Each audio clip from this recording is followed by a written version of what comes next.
The cuffs bit into my wrists before the words even registered. You are under arrest for murder. The victim is your wife. The officer's tone was flat, rehearsed. My heart thrashed against my ribs like an animal in a cage. That can't be true, I choked, struggling against the grip on my arm. My wife is... But the words disintegrated. Neighbors stared from their porches as if they'd been waiting for this scene. Their eyes didn't hold shock, they held certainty. I was shoved into the back of the cruiser. My mind raced. Murder? My wife? No body, no proof, just an accusation carved into my skin with steel cuffs. But what burned wasn't fear of prison, it was the thought lodged in the back of my skull. If she was dead, then who was in my house last night? At the station, they pushed photographs across the table. Her body. A woman who looked like her, at least, pale, lifeless. The detective leaned forward. When did you last see her alive? My throat closed. Just last night. She'd kissed me coldly, whispered a curt goodnight, turned off the light. Nothing unusual, nothing tender either, but that was common now. I gave the answer they wanted. Midnight. Their eyes cut through me. Funny.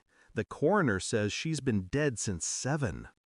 I didn't protest. I just sat there, silent, because something inside me already knew. She wasn't dead. Not really. She'd staged it, or someone had staged it for her, and whoever played this game wanted me to carry the blame. Her distance, her late nights, her locked phone, her sudden coldness in bed, all the little fractures I'd ignored because I told myself marriages go through winters. The truth was uglier. She'd been building this, a double life, and now I was sitting in the center of her masterpiece. They released me 48 hours later. No evidence, only suspicion. I went home to an empty house. Her scent still clung to the pillows, the faint trace of her perfume in the hallway. Too real for a corpse. I played it calm, to friends, to neighbors, to the detective who still circled me. But inside, I dissected everything. Bills, phone records, emails. I retraced her steps like a surgeon opening flesh. A second phone hidden in her desk drawer, calls made at strange hours, messages from a man saved under the name Emily. I drove past places she'd claimed to be, restaurants, hotels. She was never there. Each lie folded neatly into another, like Russian dolls of deception. The night terrors came, dreams of her standing over me, smiling with eyes I didn't recognize. Yet when I woke, I felt no grief, only clarity sharpening into a blade. She wanted me in prison. She wanted him free. 2 weeks later, the truth arrived in the form of a grainy surveillance tape handed to me by a detective I once trusted. Not out of kindness, out of pity.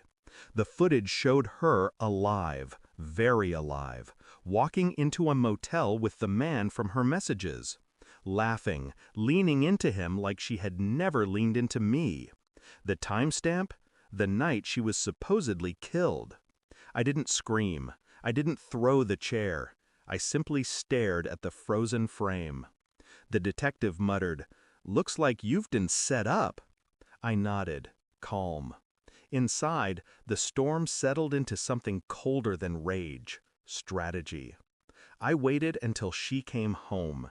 Yes, home, as if nothing had happened.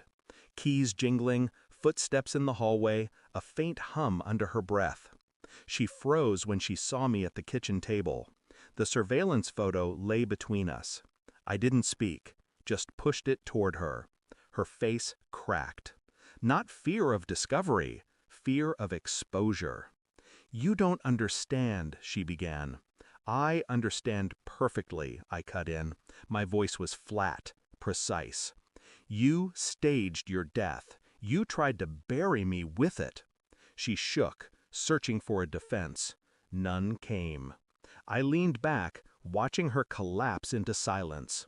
The power shifted, quietly, irreversibly.